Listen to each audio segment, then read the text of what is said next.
ಉತ್ತರದ ಉತ್ತರ ಯಾವ ಸ್ವರೂಪದಲ್ಲಿ ಇತ್ತು ಅಂತೇಳಿ ಉತ್ತರ ಕರ್ನಾಟಕದ ಬಗ್ಗೆ ವಿಸ್ತೃತವಾದಂತಹ ಚರ್ಚೆ ಈ ಬಾರಿ ಬೆಳಗಾವಿ ಅಧಿವೇಶನದಲ್ಲಿ ಆಗಿದೆ.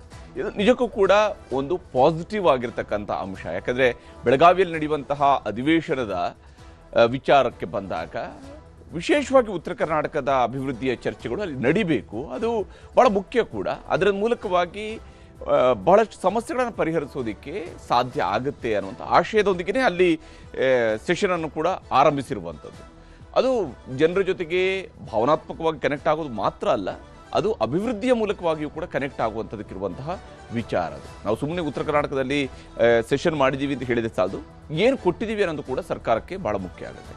ಅಧಿವೇಶನದ ಕಡೆ ದಿನ ಉತ್ತರ ಕರ್ನಾಟಕಕ್ಕೆ ಸಿಎಂ ಅವರು ಒಂದಿಷ್ಟು ಆಶಾವಾದವನ್ನು ಮೂಡಿಸುವಂತಹ ಕೆಲಸವನ್ನು ಮಾಡಿದ್ದಾರೆ.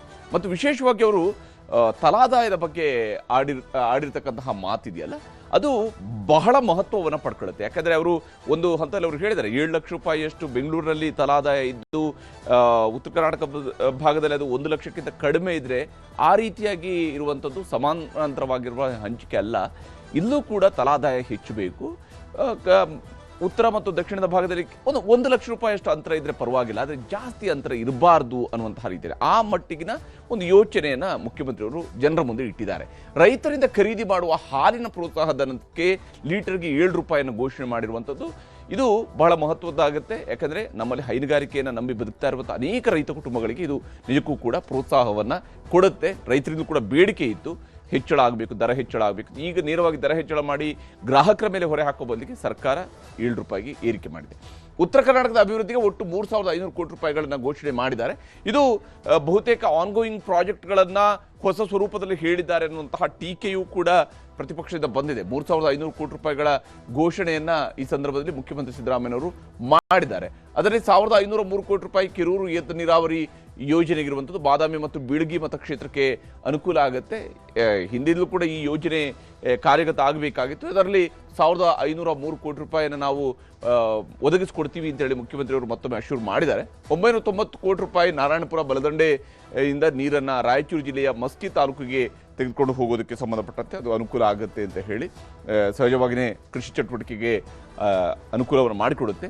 210 ಕೋಟಿ ರೂಪಾಯಿಯನ್ನು ಕೃಷ್ಣಾ ನದಿಯಿಂದ ರಾಯಭಾಗಕ್ಕೆ ನೀರು ಒದಗಿಸುವಂಥದ್ದು. ಯಾಕೆಂದರೆ ರಾಯಭಾಗದಲ್ಲಿ ನೀರಾವರಿ ಬಹಳ ಕಡಿಮೆ ಪ್ರಮಾಣದಲ್ಲಿರ್ತಕ್ಕಂತಹ ತಾಲೂಕು ಅದು. ಹಾಗಾಗಿ ರಾಯಭಾಗ ಮತ್ತು ಚಿಕ್ಕೋಡಿ ತಾಲೂಕುಗಳಿಗೆ ಇದು ಅನುಕೂಲವನ್ನು ಮಾಡಿಕೊಡುತ್ತೆ ಕೃಷ್ಣಾ ನದಿಯಿಂದ ನೀರನ್ನು ತೆಗೆದುಕೊಂಡು ಹೋಗುವಂಥದ್ದಕ್ಕೆ. ಹಾಗೆಯೇ 192.90 ಕೋಟಿ ಶ್ರೀ ಕರಿಸಿದ್ದೇಶ್ವರ ಏತ ನೀರಾವರಿ ಯೋಜನೆಯನ್ನು ಇದು ಕೂಡ ಅಷ್ಟೇ ಚಿಕ್ಕೋಡಿ ಮತ್ತು ರಾಯಭಾಗಕ್ಕೆ ಅನುಕೂಲವನ್ನು ಮಾಡಿಕೊಡುತ್ತೆ.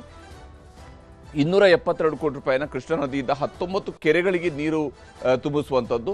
ಇದು ಕೊಪ್ಪಳ ಭಾಗದಲ್ಲಿ ಯಲಬುರ್ಗಾ ಮತ್ತು ಕುಕನೂರು ತಾಲೂಕುಗಳಿಗೆ ಇದರ ಅನುಕೂಲ ಮಾಡಿಕೊಡ್ತೀವಿ ಅಂತೇಳಿ 19 ಕೆರೆಗಳಿಗೆ ನೀರು ತುಂಬಿಸುವಂಥದ್ದು. ಹಾಗೆ 275.33 ಕೋಟಿ ರೂಪಾಯಿ ಬೆಳಗಾವಿಯಲ್ಲಿ 2.03 ಕಿಲೋಮೀಟರ್ ಉದ್ದದ ಮೇಲ್ಸು ಸೇತುವೆಯನ್ನು ನಿರ್ಮಿಸ್ತೀವಿ ಅಂತ ಹೇಳಿ ಘೋಷಣೆಯನ್ನು ಮಾಡಿದ್ದಾರೆ. ಸಹಜವಾಗಿಯೇ ಬೆಳಗಾವಿ ಬೆಳೀತಿರುವಂತಹ ನಗರ, ಅಲ್ಲೊಂದು ಮೇಲ್ಸೇತುವೆಯನ್ನು ನಿರ್ಮಾಣ ಮಾಡ್ತೀವಿ ಅಂತ ಹೇಳಿಕೊಂಡು ಘೋಷಣೆಯನ್ನು ಮಾಡಿದ್ದಾರೆ. ಆದರೆ ಇದೇ ಸಂದರ್ಭದಲ್ಲಿ ಉತ್ತರದ ವಿಚಾರದಲ್ಲಿ ಆಡಳಿತ ಪಕ್ಷ ಮತ್ತು ಪ್ರತಿಪಕ್ಷದ ನಡುವೆ ಜಟಾಪಟಿಯೂ ಕೂಡ ಅಷ್ಟೇ ಜೋರಾಗಿತ್ತು. ಸಿಎಂ ಸಿದ್ದರಾಮಯ್ಯವರು ಹೇಳಿದ್ದಾರೆ, ಡಾಕ್ಟರ್ ನಂಜುಂಡಪ್ಪ ವರದಿ ಅದು ಎಸ್.ಎಂ. ಕೃಷ್ಣ ಅವರ ಕಾಲದ್ದು, ಆ ವರದಿಯನ್ನು ಅನುಷ್ಠಾನ ಮಾಡುವಂಥ ಪ್ರಯತ್ನ ಜೊತೆಗೇ ಈಗ ಏನು ಸಮಸ್ಯೆಗಳಿದ್ದಾವೆ ಅನ್ನೋಂಥದ್ದನ್ನು ಅಧ್ಯಯನ ಮಾಡೋದಕ್ಕೆ ನಾವು ಗೋವಿಂದರಾವ್ ವರದಿಯನ್ನು ಪಡ್ಕೊಳ್ತಾ ಇದ್ದೀವಿ. ಆ ಪ್ರೊಫೆಸರ್ ಗೋವಿಂದರಾವ್ ವರದಿ ಬಂದ ನಂತರ ಅದನ್ನು ಅನುಷ್ಠಾನಗೊಳಿಸ್ತೀವಿ ಅಂತ ಹೇಳಿದ್ದಾರೆ. ಅದು ಇನ್ನೂ ಕೂಡ ಬರಬೇಕಾಗಿದೆ. ಸರ್ಕಾರ ಆರಂಭದಲ್ಲೇ ಪ್ರೊಫೆಸರ್ ಗೋವಿಂದರಾವ್ ಅವರ ನೇತೃತ್ವದಲ್ಲಿ ಒಂದು ಸಮಿತಿಯನ್ನು ರಚನೆ ಮಾಡಿದೆ, ಒನ್ಸ್ ಅಗೇನ್ ಅಸಮತೋಲನದ ಬಗ್ಗೆ, ಅಧ್ಯಯನದ ಬಗ್ಗೆ. ಆದರೆ ಅಶೋಕ್ ಅವರು ಕೇಳಿದ್ದಾರೆ, ಸಮಿತಿ ಮಾಡಿದ್ದೀರಿ, ಆದರೆ ವರದಿ ಬರೋದು ಯಾವಾಗ, ಅಭಿವೃದ್ಧಿ ಆಗೋದು ಯಾವಾಗ ಅಂತೇಳಿ. ಈ ಸಮಿತಿಗಳ ರಚನೆ ಮತ್ತು ವರದಿ ಸಂಗ್ರಹ ಇದೆಯಲ್ಲ, ಇದರ ಸಮಸ್ಯೆ ಇರುವಂಥದ್ದೇ ಅದು. ಯಾಕೆಂದರೆ ಡಾಕ್ಟರ್ ನಂಜುಂಡಪ್ಪ ವರದಿಯೂ ಕೂಡ ಅಷ್ಟೇ ಅದು ಇಂಪ್ಲಿಮೆಂಟ್ ಆಗೋದಕ್ಕೆ, ವರದಿ ಬರೋದಕ್ಕೆ ಒಂದಿಷ್ಟು ವರ್ಷ ಆಯಿತು, ಅದಾದ ನಂತರ ಇಂಪ್ಲಿಮೆಂಟ್ ಸ್ಟಾರ್ಟ್ ಆದಾಗ ಮತ್ತೆ 3-4 ವರ್ಷಗಳ ಡಿಲೇ ಆಗಿರೋದು ಕೂಡ ಇದೆ. ಈ ಕಾರಣಕ್ಕಾಗಿ ಆ ಪ್ರಶ್ನೆಯನ್ನು, ಯಾಕಂದರೆ ಉತ್ತರದಾಯಿತ್ವವನ್ನು ಕೇಳಿದ್ದಾರೆ ಯಾವಾಗ, ಯಾಕಂದ್ರೆ ಟೈಮ್ ಬೌಂಡ್ ಅಪ್ರೋಚ್ ಬೇಕಾಗಿದೆ ಸರ್ಕಾರದಿಂದ ಅಂತ ಹೇಳಿ. ಉತ್ತರ ಕರ್ನಾಟಕಕ್ಕೆ ಮೋಸ ಮಾಡಿದವರು ಬಿಜೆಪಿಯವರು ಅಂತ ಹೇಳಿ ಸಿಎಂ ಸಿದ್ದರಾಮಯ್ಯನವರು ಅಂಕಿ ಅಂಶಗಳ ಸಮೇತವಾಗಿ ಹೇಳಿದ್ದಾರೆ. ಯಾವ್ಯಾವ ಸ್ವರೂಪದಲ್ಲಿ ಬಿಜೆಪಿ ಸರ್ಕಾರದ ಅವಧಿಯಲ್ಲಿ ಉತ್ತರ ಕರ್ನಾಟಕಕ್ಕೆ ಅನ್ಯಾಯ ಆಗಿದೆ ಅಂತ ಹೇಳಿದ್ದಾರೆ. ಆದರೆ ಅತಿ ಹೆಚ್ಚು ಬಜೆಟ್ ಮಂಡಿಸಿದವರು ನೀವೇ ತಾನೇ ಅಂತ ಹೇಳ್ಕೊಂಡು ಕೇಳಿದ್ದಾರೆ. ಯಾಕಂದರೆ ಕಳೆದ 30 ವರ್ಷಗಳ ಅವಧಿಯಲ್ಲಿ 16 ಬಜೆಟ್ಗಳನ್ನು ಮಂಡಿಸಿದವರು ಸಿದ್ದರಾಮಯ್ಯನವರು. ಹೀಗಾಗಿ ಅತಿ ಹೆಚ್ಚು ಬಜೆಟ್ ಮಂಡಿಸಿದವರು ನೀವಲ್ವಾ ಅಂತ ಹೇಳುವಂತಹ ಪ್ರಶ್ನೆಯನ್ನು ಅಶೋಕ್ ಅವರು ಎತ್ತಿದ್ದಾರೆ. ತೆರಿಗೆ ಕೊಡೋದು ಕೇಂದ್ರವನ್ನು ಕೇಳಲೇಬೇಕಲ್ವಾ ಅನ್ನುವಂತಹ ಪ್ರಶ್ನೆಯನ್ನ ಸಿದ್ದರಾಮಯ್ಯನವರು ಹೇಳಿದ್ದಾರೆ. ಯಾಕಂದ್ರೆ ಕೇಂದ್ರದಿಂದ ನಮಗೆ ಸರಿಯಾಗಿ ಪಾಲು ಬರ್ತಾ ಇಲ್ಲ, ತೆರಿಗೆ ಪಾಲು ಕೂಡ ಬರ್ತಾ ಇಲ್ಲ ಅಂತ ಹೇಳಿ ಮತ್ತೆ ಅದನ್ನ ಸ್ಟ್ರೆಸ್ ಮಾಡಿದ್ದಾರೆ ಜನರ ಮುಂದೆಗೆ ಅದನ್ನ ಪ್ರಸ್ತಾಪಿಸುವಂತಹ ಉದ್ದೇಶದೊಂದಿಗೆ. ಪದೇ ಪದೇ ಕೇಂದ್ರ ಸರ್ಕಾರದತ್ತ ಬೊಟ್ಟು ಮಾಡ್ತೀರಿ ಅನ್ನೋದು ಬಿಜೆಪಿಯವರು ಎತ್ತುತ್ತಾ ಇರುವಂತಹ ಆಕ್ಷೇಪ. ಯಾಕಂದ್ರೆ ಅವರು ಸದನದ ಒಳಗಡೆ ಕೇಂದ್ರ ಸರ್ಕಾರವನ್ನು ಡಿಫೆಂಡ್ ಮಾಡ್ಕೊಳ್ಬೇಕು. ಭದ್ರಾ ಮೇಲ್ದಂಡೆ, ಜಲಜೀವನ್ ಮಿಷನ್ ಈ ರೀತಿಯಂತಹ ಯೋಜನೆಗಳಿಗೆ ಕೇಂದ್ರ ಸರ್ಕಾರ ಇನ್ನೂ ಕೂಡ ದುಡ್ಡು ಕೊಟ್ಟಿಲ್ಲ ಅಂತೇಳಿ, ಭದ್ರಾ ಮೇಲ್ದಂಡೆ ಯೋಜನೆಗೆ ಘೋಷಣೆ ಮಾಡಿದಂಥ ದುಡ್ಡೇ ಬಂದಿಲ್ಲ ಅಂತೇಳಿ. ಆದರೆ ಉತ್ತರ ಕರ್ನಾಟಕದ ಆಶಾದೀಪವನ್ನೇ ನೀವು ಆರಿಸಿದ್ರು ಸಿದ್ದರಾಮಯ್ಯನವರು ಅಂತ ಹೇಳಿ ಅಶೋಕ್ ಅವರು ಆರೋಪವನ್ನ ಮಾಡಿದ್ದಾರೆ. GST, ಅಭಿವೃದ್ಧಿ ಅನುದಾನ, ಹೊಸ ಘೋಷಣೆಗೂ ಕೂಡ ತಾರತಮ್ಯಗಳಾಗಿದ್ದಾವೆ ಅನ್ನುವಂಥದ್ದು ಸಿದ್ದರಾಮಯ್ಯನವರ ಆರೋಪ. ಆದರೆ ಇದು ಸಾಲದ ಸರ್ಕಾರ, ಇದು ಲೂಟಿ ಸರ್ಕಾರ ಅಂತ ಹೇಳುವಂತಹ ಘೋಷಣೆಗಳನ್ನ ಸರ್ಕಾರದ ವಿರುದ್ಧ ಪ್ರತಿಪಕ್ಷದವರು ಮಾಡಿದ್ದಾರೆ. ಇನ್ನು ಡಾಕ್ಟರ್ ಮನಮೋಹನ್ ಸಿಂಗ್ ಕಾಲದಲ್ಲಿನೇ ಅತಿ ಹೆಚ್ಚು ಅಭಿವೃದ್ಧಿ ಕರ್ನಾಟಕದಲ್ಲಿ ಆಗಿದೆ, ಅತಿ ಹೆಚ್ಚು ಅನುದಾನಗಳು ಸಿಕ್ಕಿದ್ದಾವೆ ಅನ್ನುವಂಥದ್ದನ್ನ ಅಂಕಿಅಂಶ, ಕಂಪೇರಿಟಿವ್ ಅಂಕಿಅಂಶದ ಆಧಾರದ ಮೇಲೆ, ಶೇಕಡಾವಾರು ಅಂಕಿಅಂಶದ ಆಧಾರದ ಮೇಲೆ ಸಿದ್ದರಾಮಯ್ಯನವರು ಮುಂದಿಟ್ಟರೆ ಇದು ಸುಳ್ಳಿನ ಸರ್ಕಾರ, ಕಾಂಗ್ರೆಸ್ ಸುಳ್ಳಿನ ಮನೆ ಅನ್ನುವಂಥದ್ದನ್ನ, ಮತ್ತು ಅಷ್ಟೇ ಅಲ್ಲದೆ ಮೋದಿ ಸರ್ಕಾರ ಎಷ್ಟು ಕೊಟ್ಟಿದೆ ಅನ್ನೋದರ ಬಗ್ಗೆಯೂ ಕೂಡ ನೀವು ಹೇಳಿ, ಲೆಕ್ಕವನ್ನು ಕೊಡಿ ಅಂತೇಳಿ ಬಿಜೆಪಿಯವರು ಕೇಳಿದರೆ ಬಿಜೆಪಿಯ ಶಾಸಕರುಗಳು ಕೂಡ ಆ ಪ್ರಶ್ನೆಯನ್ನ ಮತ್ತೆ ಮತ್ತೆ ಪ್ರಸ್ತಾಪಿಸ್ತಾ ಇದ್ರು.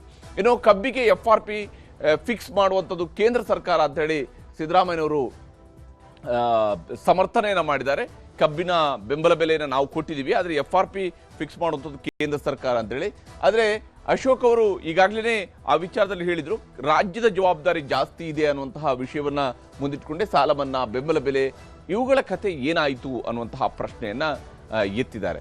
ಈ ವಿಚಾರಗಳು ಏನಾಯಿತು ಅಂತ ಕೇಳಿದ್ದಾರೆ. ಇನ್ನು ಪ್ರಧಾನಿ ಬಳಿ ನಿಯೋಗ ಹೋಗೋಣ ಬನ್ನಿ ಅಂತ ಹೇಳಿ ಸಿದ್ದರಾಮಯ್ಯನವರು ಆಹ್ವಾನವನ್ನ ಕೊಟ್ಟಿದ್ದಾರೆ ಪ್ರತಿಪಕ್ಷಗಳಿಗೆ. ಬನ್ನಿ ಹೋಗೋಣ, ಪ್ರಧಾನಮಂತ್ರಿ ಬಳಿಗೆ ಒಂದು ನಿಯೋಗವನ್ನು ತೆಗೆದುಕೊಂಡು ಹೋಗೋಣ ಅಂತ ಹೇಳ್ಕೊಂಡು ಆಹ್ವಾನಿಸಿದ್ದಾರೆ. ಆದರೆ ಇಲ್ಲಿವರೆಗೆ ಏನಾಗಿದೆ ಅನ್ನೋದ್ರ ಬಗ್ಗೆ ಒಂದು ಶ್ವೇತಪತ್ರ ಹೊರಡಿಸಿ ಆನಂತರ ಹೋಗೋಣ ಅಂತ ಹೇಳುವಂಥದ್ದು ಬಿಜೆಪಿಯವರ ಕೌಂಟರ್ ಆಗಿತ್ತು. ಈ ರೀತಿಯಾಗಿ ಏಟು ಎದುರೇಟು ಮಾತಿನ ಭರಾಟೆಯೂ ಕೂಡ ಬಹಳ ಜೋರಾಗಿತ್ತು. ಸದನದ ಒಳಗಿನ ಮಾತಿನ ಫೈಟ್ ಹೇಗಿತ್ತು, ಉತ್ತರ ಕರ್ನಾಟಕದ ವಿಚಾರದಲ್ಲಿ ನೀಡಿರುವಂತಹ ಉತ್ತರದ ಬಗ್ಗೆ ಅನ್ನೋದನ್ನು ನಿಂತು ನೀವು ಹಿಂಗೆ ಹೇಳ್ತಾ ಇದ್ದೀರಲ್ಲ, ಕೇಂದ್ರ ಸರ್ಕಾರ ಅನ್ಯಾಯ ಅಂತ. ಹಿಂದೆ ಮನಮೋಹನ್ ಸಿಂಗ್ ಅವರು 10 ವರ್ಷ ಇದ್ರಲ್ಲ, ಏನೇನು ಕೊಟ್ಟಿದ್ದಾರೆ, ಎಷ್ಟು ಪರ್ಸೆಂಟೇಜ್ ನಮಗೆ ಕೇಂದ್ರ ಸರ್ಕಾರದ ಹಣಗಳು ಎಷ್ಟು ಪರ್ಸೆಂಟೇಜ್ ನಮ್ಗೆ ಬಂದಿದೆ, ಬೇರೆ ರಾಜ್ಯಕ್ಕೆ ಎಷ್ಟು ಹೋಗಿದೆ, ನಮ್ಮ ರಾಜ್ಯಕ್ಕೆ ಎಷ್ಟು, ಅದನ್ನು ಬಿಡುಗಡೆ ಮಾಡಲಿ, ಅದನ್ನು ಬಿಡುಗಡೆ ಮಾಡಿ. ಬಿಡುಗಡೆ ಒಂದೇ ನಿಮಿಷ ಬಿಡುಗಡೆ ಮಾಡಿ. ವೈಟ್ ಪೇಪರ್ ಅನ್ನ ಹೊರಡಿಸಿ ಅಂತ ಹೇಳಿದ್ದಾರೆ. ನಾವೇನ್ ಮಾಡಿದೀವಿ, ಇವ್ರೇನ್ ಮಾಡಿದ್ದಾರೆ ಮತ್ತೆ ಉತ್ತರ ಕರ್ನಾಟಕ ಕಡೆಗೆ ನಾವೇನ್ ಮಾಡಿದೀವಿ, ಇವ್ರೇನ್ ಮಾಡಿದ್ದಾರೆ, ವೈಟ್ ಪೇಪರ್ ಮಂಡಿಸೋಣ. ಆಯ್ತು, ನಾನು ಹೇಳ್ತಾ ಇದ್ದೀನಲ್ಲ. ಆಮೇಲೆ ನಿಯೋಗ ಕರ್ಕೊಂಡು ಹೋಗೋಣ ಪ್ರಧಾನಮಂತ್ರಿಗಳಿಗೆ. ಹೋಗೋಣ ಸರ್, ಎಲ್ರು ಹೋಗೋಣ. ಹೀಗೆ ಮಾತಿನ ಭರಾಟೆಯೂ ಕೂಡ ಜೋರಾಗಿತ್ತು. ಈ ಮಾತಿನ ಭರಾಟೆ ಬೇಕು, ಸದನದ ಒಳಗಡೆ ಈ ರೀತಿಯಾದಂತಹ ಉತ್ತರ, ಈ ರೀತಿಯಾದಂತಹ ಪ್ರಶ್ನೆಗಳು ಬೇಕು. ಆದರೆ ಅಂತಿಮವಾಗಿ ಕೊಟ್ಟ ಭರವಸೆಗಳು ಈಡೇರಬೇಕು ಹಾಗೂ ಯೋಜನೆಗಳು ಕಾರ್ಯಗತ ಆಗಬೇಕು. ಉತ್ತರ ಕರ್ನಾಟಕ ಮತ್ತು ಸಮಗ್ರ ಕರ್ನಾಟಕದ ಅಭಿವೃದ್ಧಿಯೂ ಕೂಡ ಆಗಬೇಕಾಗಿತ್ತು. ಬಹಳ ಮುಖ್ಯವಾದ ಜವಾಬ್ದಾರಿ ಸರ್ಕಾರದ್ದು.